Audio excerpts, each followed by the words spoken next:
안녕하십니까. 파보세. 오늘 정말 귀한 손님을 모셨습니다.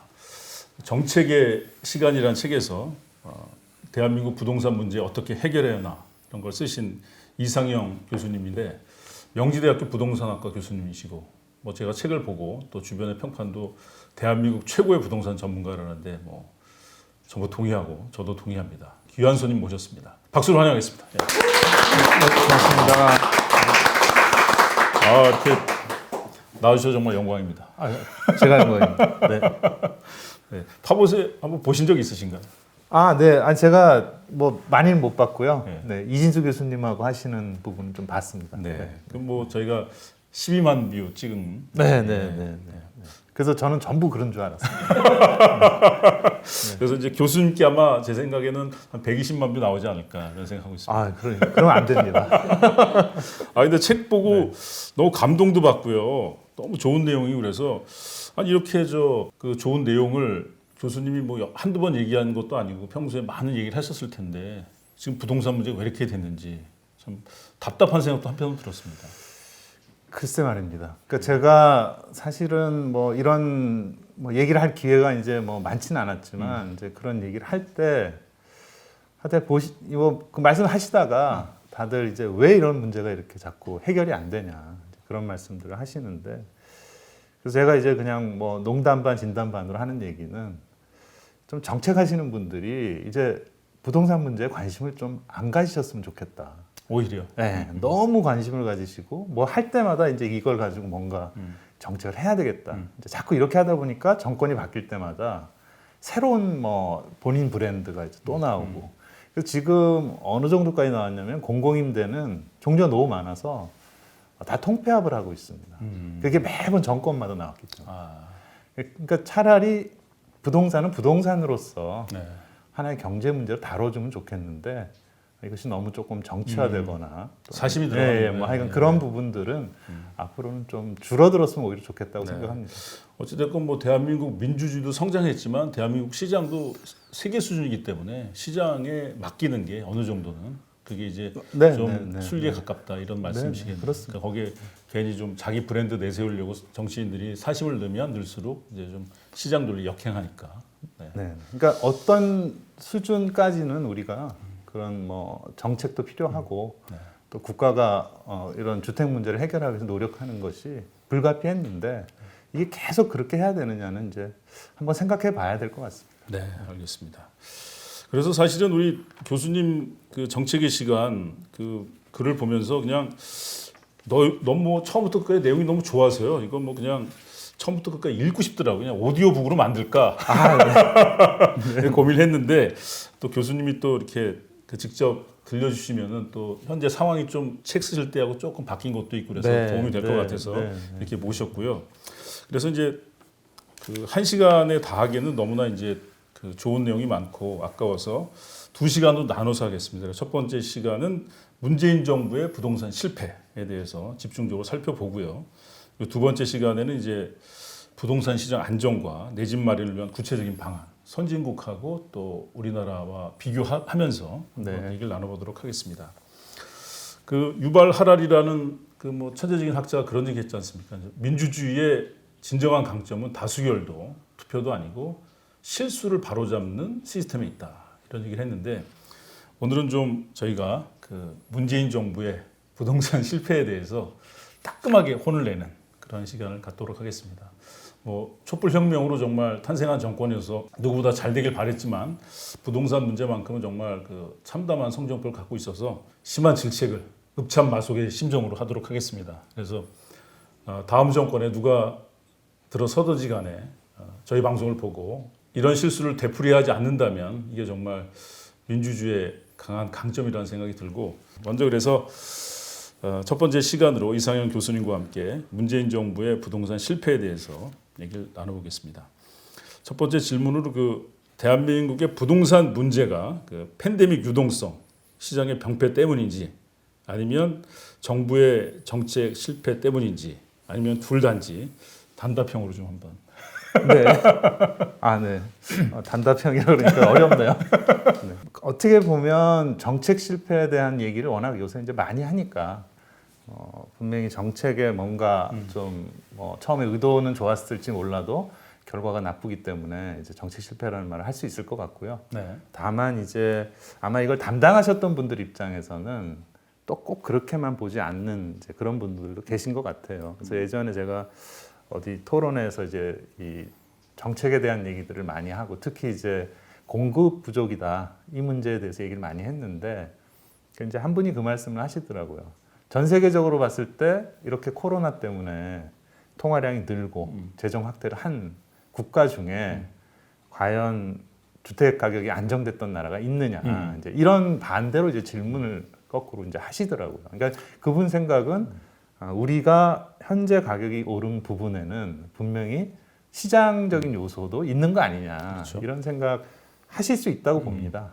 이제 제가 이제 국제적으로 보면 이 주택 가격이 전 세계적으로 다 뭐 사실 올른 건 사실인데 그렇죠. 네. 그 중에 이제 우리나라가 상당히 많이 오른 국가 중에 하나고요. 그렇죠. 이제 통계상으로는 뭐 좀 이렇게 OECD 통계나 이런 데 좀 낮게 잡히기도 하는데 사실 그거는 이제 논란이 많습니다. 네. 그러니까 지금 국가에서 내놓는 통계가 과연 이제 시장의 가격을 체감할 정도를 정확하게 반영하느냐 이제 이런 논란이 있기 때문에 그래서 제가 이제 좀 다른 통계들을 좀 살펴보니까 우리가 거의 뭐 한 주요한 뭐 인구가 한 5천만 넘는 국가들 중에는 그래도 상당히 가격이 많이 오른 국가인 거는 틀림없고요. 그렇죠. 예, 그리고 그것이 이제 뭐 통화량이나 재정 정책만으로 얘기하기에는 뭐 아시겠지만 우리나라에도 가격이 오르는 지역은 사실상 수도권, 예, 그러니까 서울과 뭐 경기, 네. 인천 이 지역이다 보니까 과연 이렇게 사실 뭐 지방에 안 오른 건 아니지만 그 차이가 워낙 크다 보니까 왜 이렇게 국지적으로 수도권 중심으로 가격이 많이 오르느냐에 대해서는 통화량만 가지고 설명을 하기는 좀 그렇죠. 어렵다. 네. 분명히 뭔가 우리가 정책을 처음에 뭐 기획을 했던 분들, 그래서 그걸 추진했던 분들이 생각한 거하고 지난 한 4, 5년간의 그런 어떤 변화, 시장과 그 정책이 어떤 역할을 하는 과정에서 뭔가 문제가 있었던 거 아니냐. 그거를 네. 앞으로 되풀이하지 않도록 그렇죠. 한번 되돌아보자. 뭐 네. 이런 차원으로 얘기를 해야 될 것 같습니다. 네. 저희 파보스에서도 사실은 뭐 미국, 영국, 독일 부동산이 다 이제 그 팬데믹 이후에 그 양적 팽창이 되면서 이제 오른 예를 이제 들긴 했지만 그럼에도 불구하고 우리 국민들이 느끼는 부동산에 대한 어떤 체감 온도와 팬데믹 이후에 또 안 오른 곳도 있으니까요. 네. 그런 무조건 당연하다 이렇게 얘기할 건 아니고 정책을 집행했던 사람들 입장에서는 주위에서 뭐 위로하는 차원에서 뭐 이렇게 통화량이 늘었기 때문에 오른 면도 있다 위로할 수는 있지만 정책을 뭐 위반하고 집행했던 사람들이 국민 정서 이런 상황에서 그런 얘기를 하는 건 좀 경솔해 보이고 또 오히려 좀 무책임해 보이기까지 합니다. 사실 우리나라가 이제 부동산 문제가 주택 분야가 이제 중심이고 또 이제 투기 막고 또 주택 가격 안정시키는 거 이게 뭐 지상 목표인데 2017년에 이제 문재인 정부가 출범했는데 문재인 정부도 이제 투기적 목적의 다주택 소유가 이제 가격 불안을 일으킨다 이렇게 보고 이제 다주택자에 대한 이제 부동산 세제를 강화하고 주택 대출 규제하면서 이제 단기적으로는 주택 가격이 이제 안정되는 모습도 보였는데 지금 현재는 뭐 아주 참담한 지경입니다. 어떻게 해서 이런 지경까지 오게 됐을까요? 그러니까 이제 문재인 정부가 좀 어떻게 보면 이제 상당히 그 상황적으로 이렇게 정상적인 뭐 인수 과정이나 이런 것들을 겪지 못하고 급하게 이제 들어온 상황이 있었고, 근데 이제 그 전에 박근혜 정부 시절에는 뭐 기억하실지 모르겠지만 오히려 주택시장이 너무 침체가 돼가지고 그렇죠. 네. 거꾸로 이제 집을 사도록 이제 계속 장려하는 정책을 썼거든요. 그래서 실제로 뭐 2008년에 글로벌 금융위기가 난 이후에 뭐 모든 국가의 주택 가격이 한번 폭락했다가 좀 빠르게 회복된 거에 비해서 오히려 우리나라는 한 2013년, 14년까지도 상당히 그 가격 회복이 잘 안 되고 그래서 결과적으로 이제 금융 완화를 하고 여러 가지 지원 정책을 쓰고 그것이 이제 15년 이후에 이제 상당히 빠른 속도로 이제 가격이 오르기 시작을 했고 실제로 주택 거래량이나 이런 것들이 회복되는 것도 이제 그 즈음에 그리고 주택의 인허가 물량이 이제 굉장히 쏟아져 나오기 시작한 것도 대략 한 그 15년을 전후해서 시작이 됐고 이제 문재인 정부가 들어왔던 17년에도 사실은 이제 그런 분위기가 연결이 돼 있었죠. 그 당시에는 이제 공급의 문제는 별로 없다. 왜냐하면 그 15년, 16년, 17년에 한 해에 거의 한 70만 호 이 정도씩 인허가가 나갔거든요. 근데 이제 우리나라 뭐 아시겠지만 지금 뭐 대선 후보들이 뭐 250만 호도 얘기하고 300만 호도 얘기를 하는데 최소한 우리나라는 한 45만에서 50만 이 정도는 한 해 이제 인허가 나가기 때문에 5년이면 뭐 한 250만, 좀 많이 하면 한 300만 이 정도 하는 거고 당시에 이제 문재인 정부 들어왔을 때는 인허가 물량이 어마어마하게 이제 쌓여 있었던 사실은 시점이고요. 그래서 뭐 그랬을 수도 있어요. 네. 어쨌든 공급은 크게 문제될 게 없다고 이제 생각을 한 것 같고. 그때 당시에 이렇게 뭐 네. 주변에서 얘기 나눈 거 보면 우리 뭐 이제 출산율 얘기도 하면서 그렇죠. 그리고 뭐 어쨌든 네. 금융 위기 이후에 미국도 이제 공급이 좀 많이 줄었었고 네. 그리고 이제 공급이 줄다 보니까 또 뭐 건설 업체나 이런 데도 좀 양쪽으로 줄고 말이죠. 네. 뭐 네. 그런 현상도 있었던 것 같고 또 실제로 많은 사람들이 그래도 부동산 시장은 갔다 이런 얘기를 2016년 박근혜 정부 때까지 하는 사람들이 많았었잖아요. 한 대략 한 13년, 14년까지 예. 예, 그게 아주 심했고요. 예. 예, 그리고 이제 한 17년쯤 오면은 이제 사실은 좀 분위기는 상당히 바뀐 상황이 이제 있었고요. 예. 다만 이제 그런 과정에서 이제 이 주택에 대한 매수세가 커지니까 아마 이제 정부를 맡은 뭐 정책을 하시는 분들은 이제 공급 문제보다는 예. 투기라든지 또 특히 이제 다주택으로 인해서 상대적으로 이제 실수요자가 기회가 줄어든다. 네. 이제 이런 식으로 판단하시는 게 좀 컸던 게 아닌가. 네. 그래서 이제 투기 억제라는 관점, 그 다음에 공급을 이렇게 공급이 늘어나는 상황에서는 오히려 다주택자가 가진 주택을 네. 세제나 금융으로 압박을 해서 네. 시장에 내놓게 해가지고 그것을 실수요자가 사들이면 주택에 대한 어떤 이런 가격도 안정이 되고 또 어떤 실수요자의 부족한 주택 공급도 빠르게 이루어질 수 있다.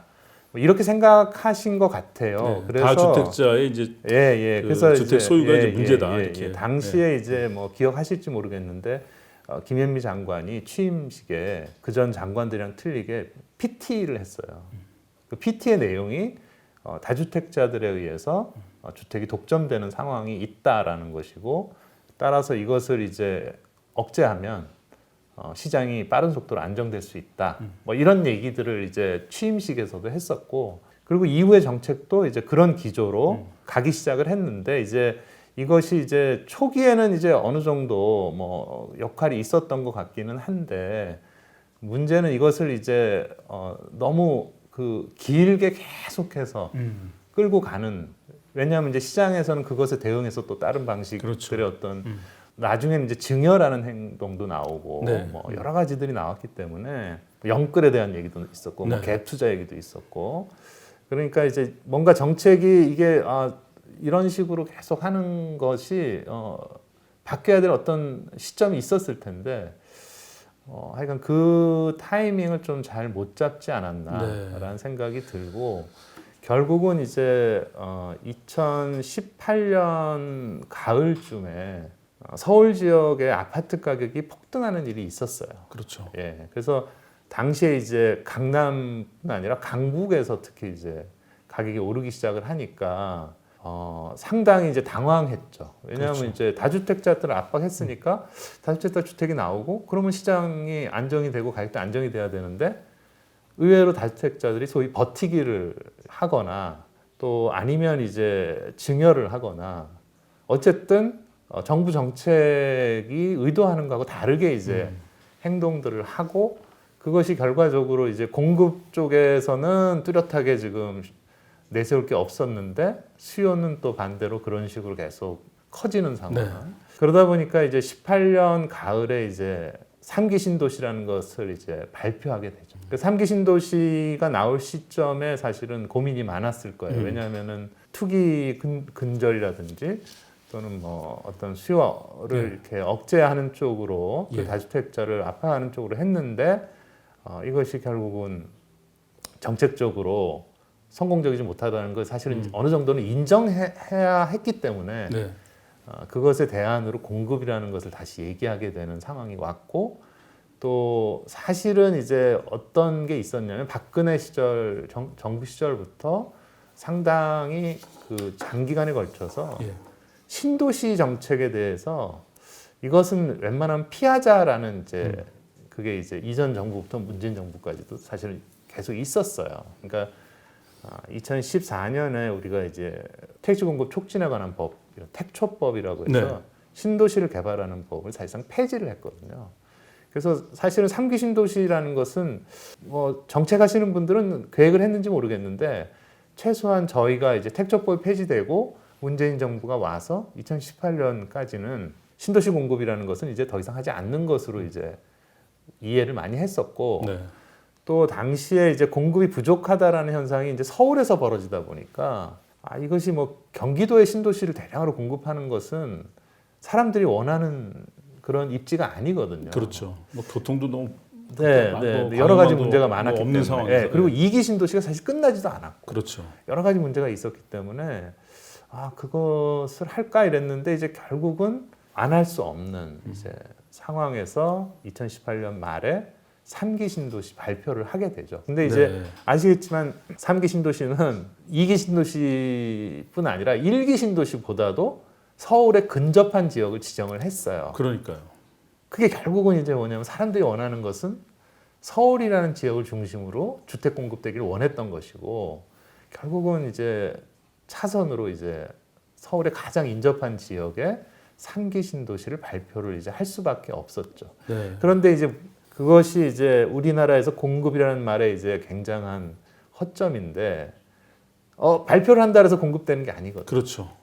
실제로 발표를 하고 공급되기까지는 뭐 어떻게 보면 안정될 때까지 보면 10년은 걸리는 것이고 그렇죠. 예, 실제 뭐 입주도 한 뭐 최소 5년 이상 이렇게 장기간을 요하기 때문에 사실은 발표를 하는 것이 시장 안정에 도움을 과연 주는 것이냐에 대해서 그래서 사실은 또 그런 신도시 정책에 대한 여러 가지 이제 꺼려하는 현상이 있었던 것이고 네. 결국은 이제 3기 신도시까지도 나온 상황이 됐는데 그것이 이제 18년 말까지 상황이고 어느 정도는 이제 공급에 대한 부분을 얘기는 했지만 결국은 이제 실제 공급은 아니고 네. 계획을 발표했을 뿐이고 뭐 실현화되는 데는 뭐 최소한 5년에서 그렇죠. 10년 걸리는 그렇죠. 일이니까. 그리고 또 서울이 아니고 그렇죠. 이러다 보니까 서울하고 가깝긴 하지만 그래도 서울은 아니고. 예. 그래서 이제 결국은 19년에 가서도 또 더 강력한 이제 수요 억제책들을 예. 계속 이제 발표하게 되고 네. 이것이 이제 반복적으로 이루어진 거죠. 네. 18년, 19년. 그렇죠.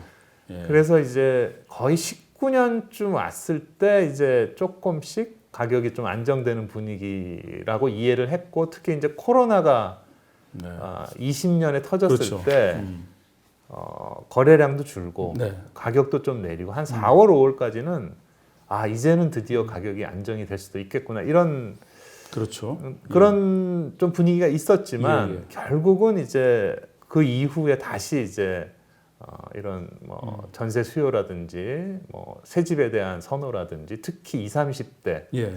이쪽에서 이제 시장에서의 어떤 불안감 이런 게 커지면서 20년 이후에 또 가격이 또 올랐죠. 네. 그래서 이렇게 정리를 해보면 2018년에 이제 하반기 이후에 이제 서울을 중심으로 부동산 가격이 폭등을 하잖아요. 제가 사실은 2018년 초쯤에 우리 회사에서도 좀 감각 있는 친구들은 정말 이렇게 대출을 받아서라도 강남으로 이사하는 친구가 많더라고요. 그래서 제가 후배들한테 그렇게 어렵게 살 필요가 있냐, 뭐 충고도 하고 그랬는데 지금 그 친구들이 절반 피해 다니고 그렇습니다.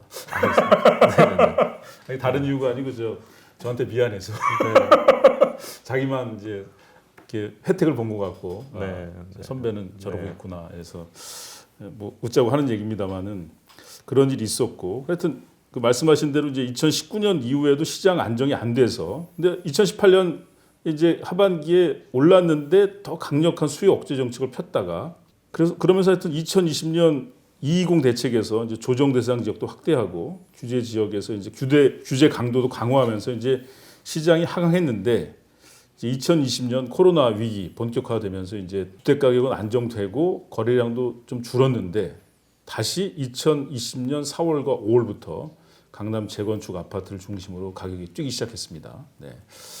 그래서 이제 문재인 정부에서 이제 여러 대책을 내놨는데 네. 어떻게 됐습니까? 그러니까 이제 이게 계속 우리가 왜 문재인 정부가 처음부터 공급이라는 부분에 대해서 네. 사실은 좀 균형감 있게 또 그것을 필요로 하는 어떤 서울 수도권 중심으로 이 공급을 좀 해주고 이런 부분에 대해서 소홀히 했나라는 부분이 결과적으로 상당히 안타까운 일이 된 것이고 이제 근데 뒤늦게 이제 그것을 이제 어떻게 보면 추인하는 과정처럼 되다 보니까 사실은 그 시점에 실제로 공급되는 물량이 별로 없었던 네. 거죠. 그리고 공급이 이게 이제 굉장히 우리나라에서 이 공급이라는 말에 이제 개념이 모호하다 보니까 다들 이제 좀 상당히 헷갈릴 수도 있고 혼동스러운데 보통 공급을 우리가 이제 인허가를 하는 거를 이제 정부가 공급이라고 계획을 대부분 세우거든요. 네, 그러니까 아까 말씀드린 것처럼 뭐 50만 원, 그렇죠. 뭐 70만 원 이건 다 인허가라는 거고요.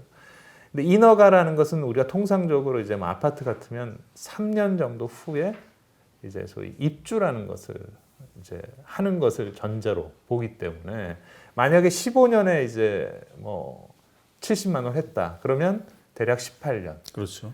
예, 그래서 이제 이게 17년까지 70만 원을 한 3년 정도 계속 했기 때문에 2020년까지는 어느 정도는 입주가 그래도 좀 있었어요. 네. 그런 부분. 결과적으로 보면 이제 20년 들어오면서부터는 이제 입주량이 현저하게 이제 줄어들죠. 왜냐하면 이제 18년 이후에는 인허가 물량이 이제 과거만큼 이제 되지 않기 때문에 그래서 이제 우리가 공급이 부족하다는 말에 그 인허가 물량 가지고 얘기를 하는 것은 이제 그런 이제 시차의 문제가 있고요.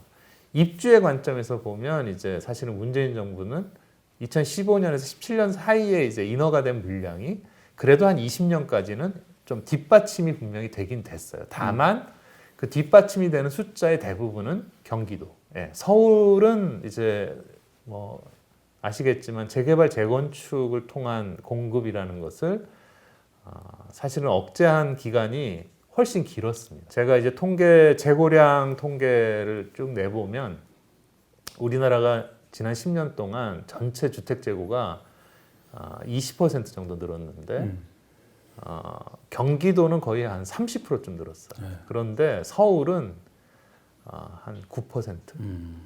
뭐 서울의 수요가 훨씬 많은데. 네, 네. 그러니까 이게 우리가 결국은 이제 사람들이 원하는 지역이 어디였느냐, 그리고 거기에 실제로 공급이 이제 지속적으로 됐느냐, 이제 이런 관점에서 보면 뭐 인허가 물량도 적지 않았고 또 실질적으로 그것에 어떤 연동돼서 몇 년 후에 공급도 그래도 한 19년, 20년에 좀 되긴 됐는데 그 되는 지역이라는 것이 결국은 이제 서울은 아니었던 것이고요.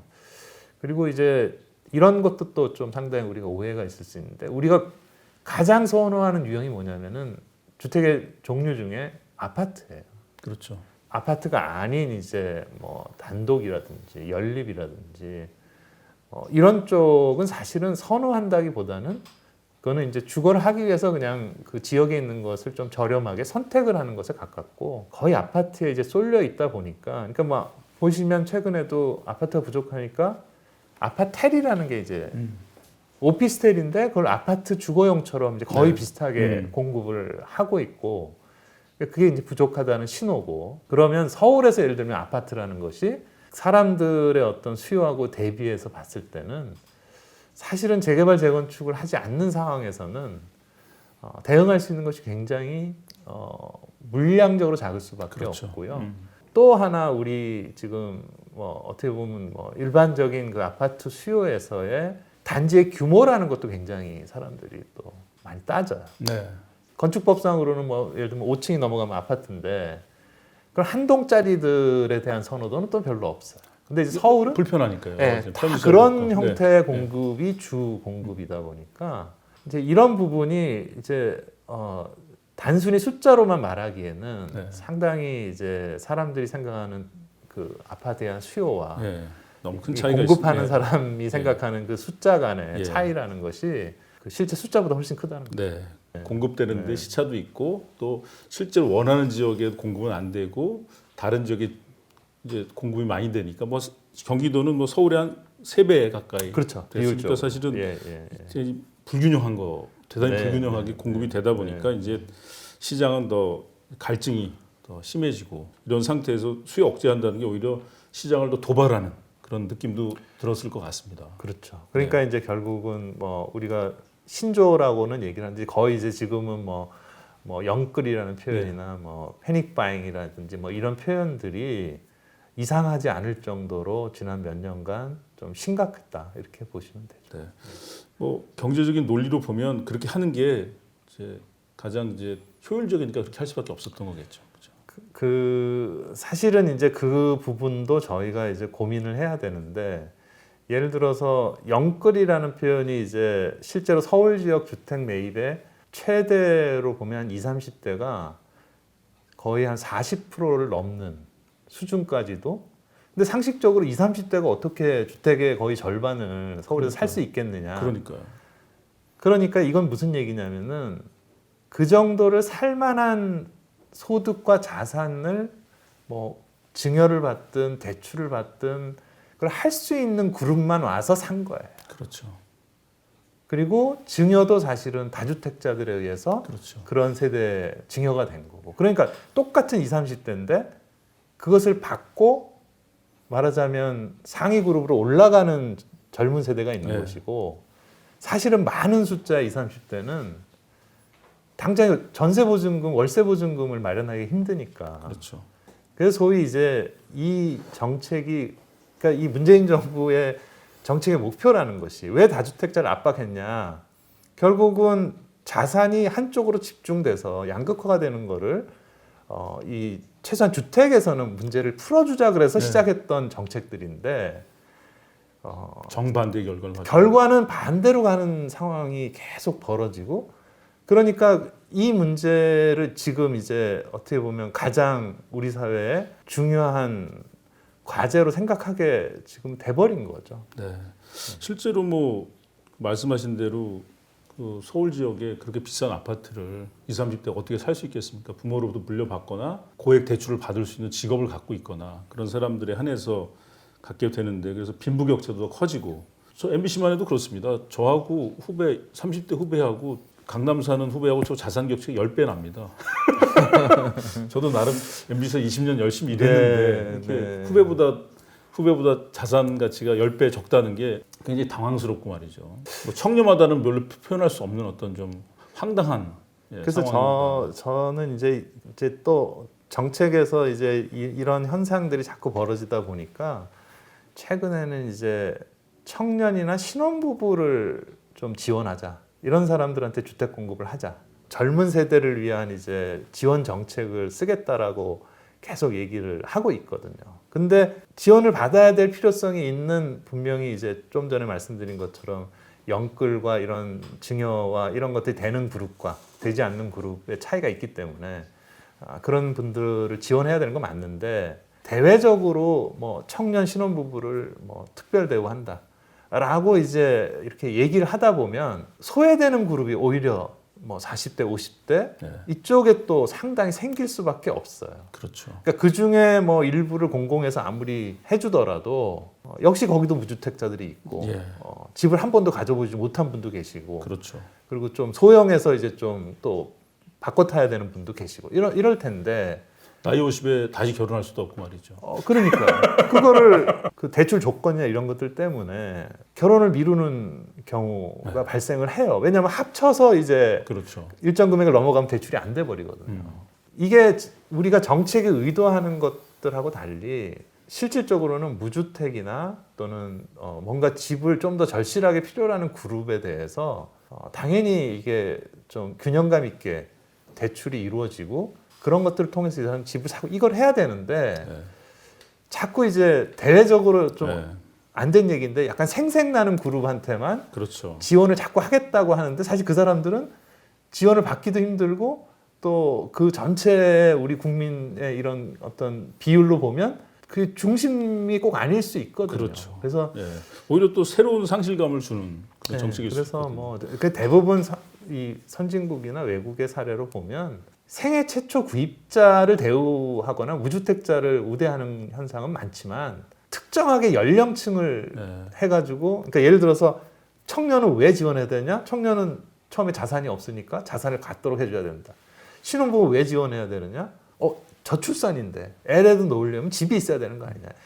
근데 사실은 그거는 고용이나 또는 그 인구 정책과 관련된 일이지 이게 주택 정책이 예, 아니거든요. 그렇죠. 예. 주택 정책으로 그걸 해결한다는 것은 도움은 주겠지만 그게 주택 정책의 목표가 돼서는 절대로 안 된다라는. 네. 문재인 정부야말로 어떻게 보면 이제 서민 중산층을 대변하는 정당을 표방했고 또 그렇게 노력을 했지만 결과는 정반대의 결과가 왔는데 그 중에서 이제 또 하나 좀 정책의 목표하고 시도와 다르게 다주택자들이 투기를 해서 이제 실수요자 주택 물량 뺏는다고 해서 강력한 규제하고 양도세, 종합부동산세, 부동산 세금 늘렸어요. 근데 다주택자들은 이제 아직도 갖고 있는 여분의 주택을 이제 시장에 내놓지 않고 있는 그런 현상입니다. 이게 어떻게 된 일입니까? 그러니까 이제 우리가 세금 이것도 이제 뭐 앞에서 한 얘기랑 비슷한 얘기일 수도 있는데 과연 세금이 부동산 정책이냐? 네. 세금 정책. 예, 예. 예를 들어서 이제 부동산과 관련된 세금을 그럼 다른 나라는 어떻게 네. 과세를 하냐? 그럼 이제 조세 쪽 하시는 이런 분들 말씀 들어보면 그러니까 부동산의 특징은 어떤 입지를 하고 있다는 거거든요. 그래서 이게 뭐 이동하는 게 아니니까. 그렇죠. 그럼 그 입지된 지역에 필요로 하는 어떤 재정 수요 이것을 이제 조달하기 위한 수단으로 지방세의 한 형태로 재산세 이런 걸 과세를 한다는 거죠. 그러니까 이 재산과 관련된 과세라는 것은 어떤 주택을 사고 파는 것을 규제하기 위해서 하는 게 아니라 그렇죠. 네. 그 지역에 필요로 하는 어떤 뭐 인프라든 아니면 교육이든 그 재정 수요를 뒷받침하기 위해서 과세를 한 것인데 네. 그 실제로 우리나라도 재산세는 전부 지방세지 않습니까? 그렇죠. 다만 이제 종부세라는 거와 이제 양도세가 이제 국세긴 한데 그럼에도 불구하고 기본 취지는 그 지역에 필요로 하는 재원을 조달하는 것이 지방세고 특히 재산 관련 세금이 대부분 그렇고 그렇죠.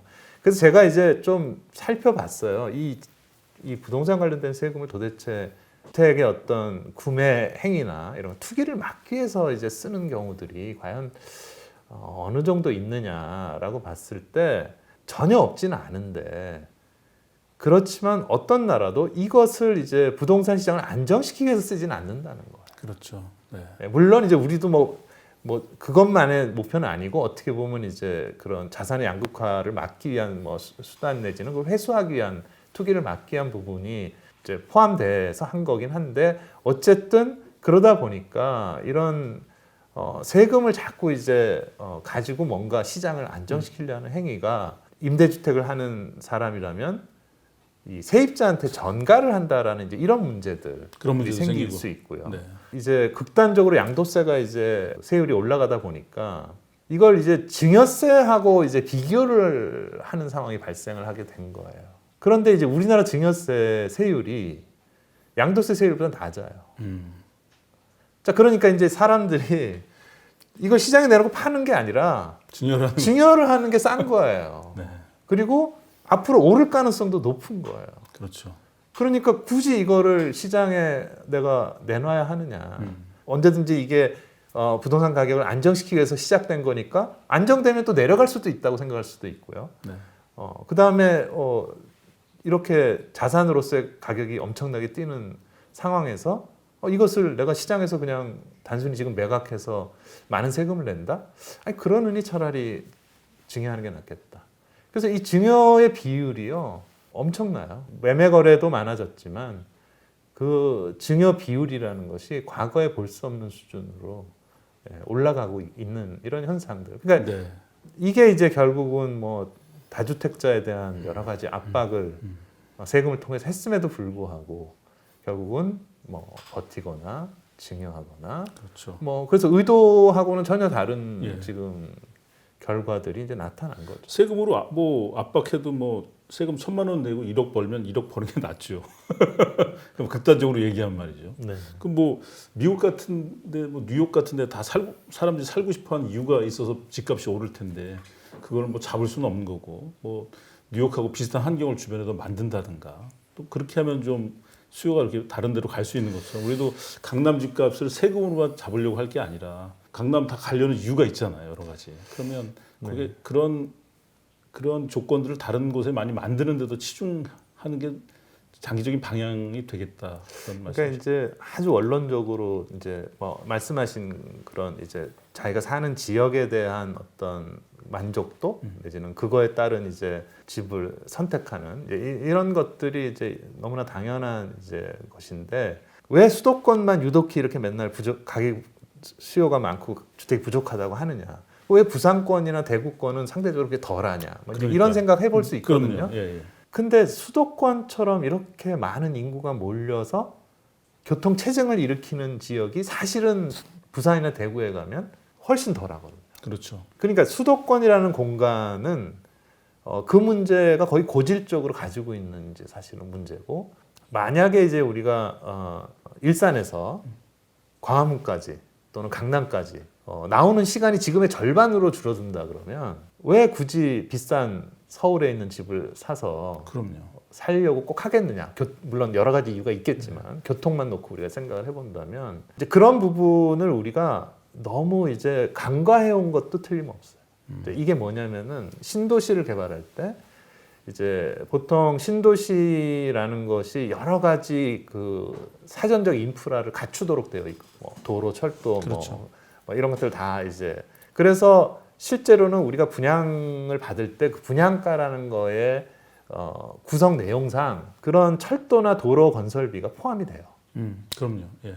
네, 그래서 그게 이제 이미 징수가 된 거예요. 네. 그런데 막상 신도시를 가보면 계획된 그 순서대로 연도에 완공되는 게 아니에요. 그러면 분양해서 받아놓은 돈은 어딘가에 이제 있는데 건설은 안 된 거예요. 그렇죠. 그러니까 엄청난 시간과 이런 것들을 들여서 이제 하게 되니까 상대적으로 차라리 서울이 그런 부분에서 훨씬 이미 갖춰져 낫다라고 있으니까. 네, 생각할 수밖에 없는 것이고 그래서 만약에 어떤 선호되는 지역에 주택을 공급하는 것에 어떤 애로가 있다면은 거기를 접근하는 접근성을 높이는 것이 동일한 효과거든요. 근데 이제 일산에서 이렇게 나와 보시면 아시잖아요. 네, 뭐 주말 같은 때는 강남에 뭐 결혼식 있으면 차가 지금 3시간 어떤 게 3시간 반 차 안 막힐 때 뭐 속초 가는 시간 걸리더라고요. 그러니까 예. 이제 그러니까 이제 은퇴하신 분들 중에 신도시가 이제 새로 만들어서 쾌적하니까 이래가지고 이제 상당히 먼데 한 30km 밖에 이런 지역도 선호해서 가셨다가 제가 아는 분도 사모님한테 엄청나게 혼나신다. 어디 나가려면 너무 힘들어요. 왜 여기로 왔냐는 거예요. 예. 나 밥 한 번 먹으러 저기 가는데 예. 하루 종일 걸리는데 왜 여기로 왔냐 했는데. 근데 사실은 원래 계획은 그런 건 아니에요. 예, 예. 그리고 지금도 이제 결국 GTX라는 이제 이 카드를 꺼낼 수밖에 없는 것이 그 철도로 도심에 뭐 15분, 20분 안에 도달할 수 있다 그러면 굳이 뭐 그것에 대해서 크게 문제 삼을 게 없잖아요. 저 같은 경우도 사실은 일산 내에서는 이렇게 교통 체증이 별로 없기 때문에 강남 가면 너무 답답하거든요. 하루 종일 막히고 그래서 정말 이렇게 그런 대중교통만 더 광역 뭐 교통망이라든지 활성화되면 저는 계속 일산에 살고 싶은 생각이 있거든요. 뭐 강남 갈 능력이 안 돼서 하는 얘기인지 모르겠습니다. 그리고 이제 그거는 이제 나중에 저희가 한번 또 생각을 해볼 필요가 있는데, 그러니까 이게 이제 주택을 어떻게 싸게 공급할 거냐는 이제 또 다른 이슈가 있을 수 있는데, 어쨌든 지금 우리가 교통과 관련해서만 얘기를 하면 신도시를 개발할 때는 일단 교통부터 깔고 시작해야 되는데 우리가 너무 반대로 해왔다. 내지는 그것들을 너무 늦게 하다 보니까 그래서 결국은 3기 신도시는 그런 문제가 사실상 거의 없는 지역을 선정을 해버린 거예요. 그러니까 거기서 서울로 들어오는 거는 사실은 큰 문제는 없어요. 그 지금 제일 문제가 되는 건 오히려 1기 신도시나 그렇죠. 2기 신도시가 문제가 되는 상황인 저 거죠. 일산 주민들이 화가 났던 이유도 뭐 집값보다는 지금도 저 서울 가는데 이렇게 시간 걸리는데 이기 신도시 생기면 더 막히니까 그것 때문에 이제 분노하고 그랬던 거거든요. 그런 면도 충분히 생각을 해야 될 것 같고 그 얘기는 또 이제 그 다음 시간에 또 이제 교수님께 또 여쭤보겠습니다만은 공공 임대 주택 관련해서 이제 질문을 또 드릴 수밖에 없는데 문재인 정부가 이제 저금리로 이제 유동성 증가하고 또 세대 분화로 이제 주택 수요가 폭발하는 시장 실패 때문에 정부가 개입을 했다 그런 얘기를 하면서 공급 확대도 이제 민간보다는 공공 임대를 포함한 공공주도 공급 정책이 돼야 한다 이런 얘기를 하는데 이런 주장의 문제점은 뭔가요? 뭐 우리가 이제 문재인 정부에 대해서 문재인 정부 아까 단답형으로 말씀을 물어보셔서 제가 이제 뭐 정부 실패가 더 크다 이제 이런 취지로 말씀은 드렸지만 어떻게 보면 그래도 문재인 정부가 공공임대를 공급하는 데 있어서는 상당한 성과를 저는 낳았다고 봅니다. 아 그렇습니까? 네. 그러니까 왜냐하면 이게 이제 뭐 보수적이냐 진보적이냐를 떠나서 우리나라 그 정부들은 공공임대를 공급하는 데는 상당히 다 적극적이었어요. 뭐 노무현 정부 때부터 시작해서 그 후에 뭐 정권이 바뀌었지만 그때도 공공 공급은 계속 해왔던 것이고 지금 대략 20년 뭐 이렇게 기준으로 보면 한 170만 호 정도가 공급이 됐고 그게 우리나라 주택 재고의 현재 8%. 근데 이제 8%가 전체 재고에 비해서 뭐 얼마 안 되네 이렇게 생각하실 수도 있는데 예를 들면 미국은 한 뭐 3%, 일본도 뭐 5%가 안 되고요. 심지어 영국도 한 6.5, 6% 뭐 이런 수준이에요. 그러니까 이제 뭐 미국, 영국, 일본보다는 우리가 높습니다. 높고 북유럽 수준보다는 좀 낮고. 그렇죠. 예. 그러니까 이제 북유럽의 이제 뭐 덴마크나 네덜란드나 뭐 이런 나라들은 뭐 20%, 30% 하다 보니까. 근데 사실 20%, 30%는요 어떤 의미냐면요 나머지는 다 자가라는 얘기입니다. 그러니까 종류가 자가하고 공공밖에 없는 나라예요. 그 나라들은. 근데 그럴 정도로 공급이 많으려면요 그게 10년, 20년에 한 게 아닙니다. 그렇죠. 100년, 150년 동안 그렇죠. 한 거고 적어도 사회적으로 그렇게 하겠다라는 합의가 있는 거거든요. 예를 들면 싱가포르는 이제 또 좀 다른 의미에서 싱가포르는 이제 90%를 국유화해가지고 국민연금으로 집을 지어서 모든 국민한테 분양받을 권리를 생애에 2번씩 주는 뭐 이런. 그러니까 이제 전혀 다른 개념이죠. 네. 그러니까 적어도 경제 규모라든지 우리 뭐 인구라든지 뭐 이런 걸로 감안해 봤을 때 우리가 그래도 공공임대에 어쨌든 그 숫자적으로만 놓고 봤을 때는 그래도 조금 상당히 실적을 쌓아왔고 이게 지금 로드맵으로 보면 25년까지 10%가 목표예요. 근데 10%면은 이제 사실 어느 정도 단계를 넘어갈 수 있는 수준이라고 저는 봅니다. 왜냐하면 우리나라가 대략 한 40% 정도가 이제 임차 비율인데 10%면은 사실 이제 어느 정도 비율은 되죠. 물론 이제 30%라는 민간의 이 부분을 이제 무시할 수 없지만 그래도 프로 정도 이 정도 도달한다면 상당한 숫자고요. 30% 나머지 30%는 뭐 장기적인 프로젝트로 우리가 해결해야 그렇죠. 될 그 부분이거든요. 문제는 좀 또 다른 이제 사회적인 과제고요. 어쨌든 저는 이제 문재인 정부를 여러 가지로 비판은 하지만 공공 임대와 관련한 부분에 있어서의 노력은 인정을 할 필요가 있고 또 공공 임대 외에 이제 주거 급여라는 게 있습니다. 뭐 주거 급여 같은 경우는 이제 이것도 저희가 이제 뭐 한 120만, 130만 명 정도한테 뭐 큰 금액은 아니지만 월 한 10몇만 원 정도 이 임대료를 보조를 하는 정책이거든요. 그래서 우리나라 국가 예산 중에 이 국토부 예산 중에 그러니까 뭐 국토부 예산을 뭐 보건복지부 예산이지만 조 단위 넘어가는 이제 보조금이거든요. 그래서 결국은 이제 공공임대와 주거급여 이런 것들이 거의 한 300만 가구 정도 돼요. 우리나라 가구가 뭐 지금 한 2,100만, 150만 이러니까 15% 뭐 이 정도 13%, 14%뭐 이 정도는 어쨌든 공공에서 저소득층을 위해서 뭐 뭔가 역할을 한 거는 그거는 뭐 인정해야 되지 않나 싶습니다. 다만 이제 그것을 이제 좀 전에 말씀드린 것처럼 다 공공에서 이제 끝까지 할 수 있느냐는 좀 전혀 별개의 얘기고요. 뭐 공공임대나 주거급여 이외에 이제 내 집 마련을 해가는 과정에서 이제 또 공공은 어떤 역할을 해야 되느냐도 이제 그것을 과연 공공이 다 주도할 수 있느냐 이제 이런 것들은 좀 한번 고민을 해야 된다. 예. 그럼 뭐 어찌 됐건 이제 공공 임대주택 그 2025년까지 10%뭐 목표면은 우리 입장에서는 적은 숫자는 아니고 또 나름대로 성과는 있지만 무조건 주택 수요가 이제 시장에서 보이는 반응을 봐가면서 해야지 무조건 공공이 다 주도하겠다 이거는 또 너무 섣부른 예측이나 또 시도가 될 수 있으니까 좀 시장을 봐가면서 해야 되겠다 이런 말씀으로 이해하면 되겠습니다. 네. 2021년 이사 대책 내용이 이제 첫 번째가 이제 역세권 그리고 저층 주거지 준공업지대에서 시행하는 도심 공공주택 복합 사업 그리고 두 번째가 도시 정비 사업에 의한 공공 직접 시행 복합 사업 셋째가 도시 재생 실행력을 강화한 주거 재생 혁신 지구 이게 이제 핵심 대책 내용인데 공급 물량을 신속하게 늘리기 위해서 용적률 상향, 역세권 범위 확대, 기부 체납 제한, 용도 지역 변경 그리고 이제 사업 기간 단축의 인센티브 여기에 또 이제 재개발에 필요한 그 주민 동의율도 좀 완화하려고 하는데 이 대책의 문제점은 뭐라고 볼 수 있을까요? 이사 대책이라는 것이 이제 나오게 된 과정이 이제 아까 중간에 저희가 이제 3기 신도시 얘기를 이제 했지 않습니까? 예.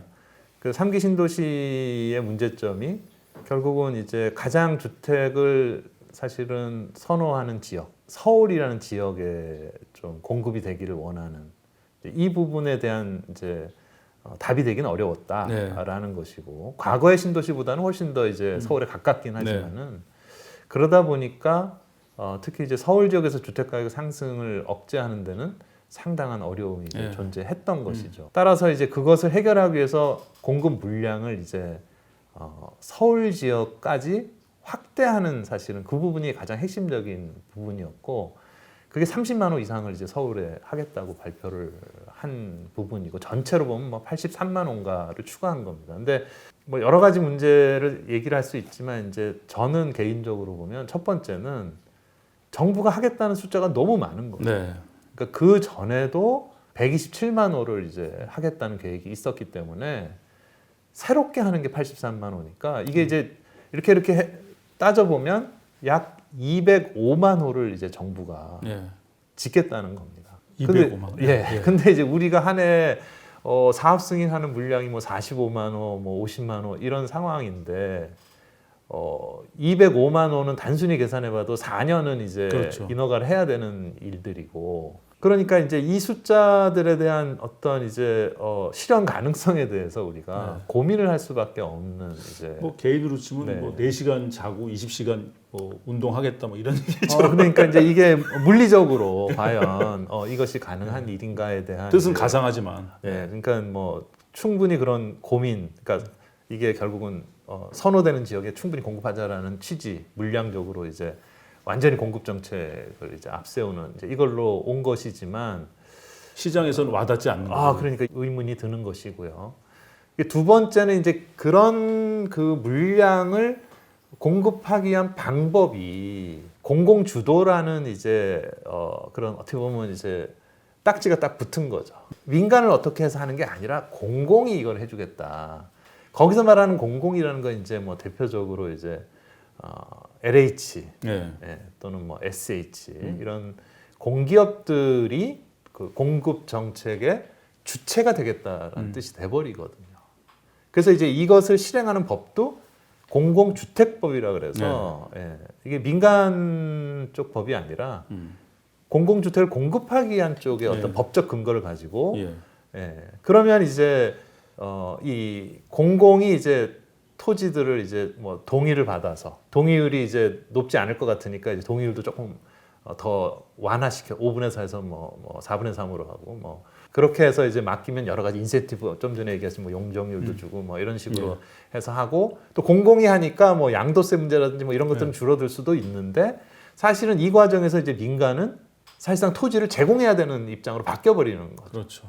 그러니까 어떤 경우는 이제 자기가 개인적으로 주택을 마련했다가 여기 수용이 돼야 될 수도 있는 상황들이 이제 발생할 수 있는 것이죠. 뭐 현금 청산을 한다든지 뭐 여러 가지 이제 그 공공이 주도하기 때문에 결국 민간이 자기들 스스로 자발적으로 동의해서 만드는 것이 아니고 또 다른 희생이 많이 치러질 수 그런 문제들이 이제 네. 생겨나는 것이고 저는 이제 뭐 불가피한 측면도 있겠죠. 좀 더 빠르게 진행을 하고 또 여러 가지 투기적인 요소를 줄이려고 하다 보니까 싸게도 공급할 수 있는 네, 지점이 여러 있고. 가지 그런 것들을 고려한 것이지만 그것은 이제 공공이 어느 정도까지는 하지만 어떻게 전체를 다 공공이 네. 이것을 주도적으로 한다라고 하는 것은 좀 현실적으로 상당히 뭐 시간적으로 또 그런 여러 가지 반발 이런 것들 생각해 봤을 때는 역시 좀 그 실현 가능성과 관련해서는 상당한 이제 노력과 시간이 불가피하다라는 네. 이제 이런 문제들이 결국은 물량적인 규모라든지 방법적인 어떤 내용이라든지 그리고 대안은 없냐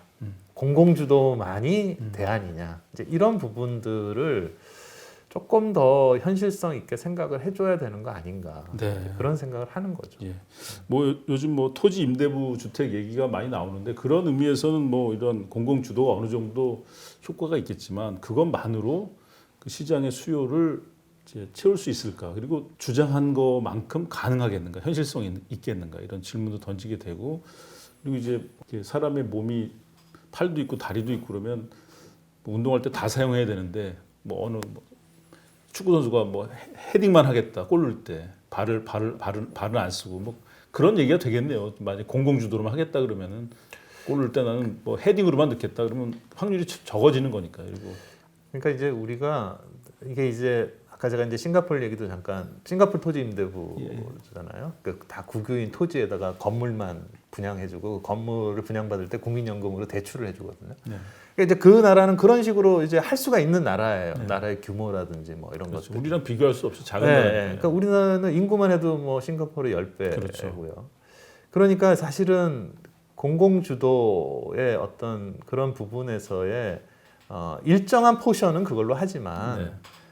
상당한 부분은 사실 민간의 그렇죠. 조력을 받아서 해야 되는 그렇죠. 형태가 돼야 되는데 이제 그 부분에 가서 약간 좀 뭐랄까 계속 이 정부 출범 초기부터 이제 뭐 어떤 면에서의 불신 내지는 이제 그런 부분에서의 좀 외면이랄까요? 뭐 이런 것들이 아직도 좀 해소가 잘 안 되는 이제 그런 게 있는 거 아닌가. 제가 이제 문재인 정부 처음 출범할 때 공공에서 얼마를 짓겠다고 발표를 했었냐면 100만 호예요. 100만 호 중에 이제 80만 호는 뭐 LH나 SH가 짓는 거고 20만 호는 이제 공공이 지원해서 짓는 거였거든요. 그게 한 해 이제 정확하게 20만 호거든요. 그러면 우리나라에서 한 해 50만 호를 짓는다 그러면 공공이 맥시멈으로 노력을 하면 20만 호는 해왔던 거니까 네. 그럴 수는 있겠다. 그런데 그러면 나머지 30만 원은 어떻게 할 거냐. 네. 이런 부분에 대해서 균형감이 좀 필요하다. 네. 네, 그렇게 생각을 합니다. 네. 그래서 뭐 오늘 이제 문재인 정부의 부동산 실패에 대해서 이제 교수님 말씀을 들어봤는데 왜 실패했는지 이 지경까지 왔는지 정말 이렇게 잘 이해가 되고 뭐 의도나 뜻은 좋지만 시장의 흐름 또 시장의 수요 또 시장과 이렇게 협력하는 방안을 찾지 못하면 거기에 대한 냉철한 인식이 없으면 아무리 뜻이 좋아도 국민들에게 더 큰 피해가 또 고통이 따르는 그런 결과가 온다는 걸 다시 한번 느꼈습니다. 아유, 너무 말씀 감사하고요. 네, 그리고 이제 우리 다음 시간에는 부동산 시장 안정을 위해서 또 내 집 마련을 위해서는 구체적으로 어떻게 해야 될지를 살펴보도록 하겠습니다. 네. 오늘 너무 말씀 너무 고맙습니다. 네, 고맙습니다. 네.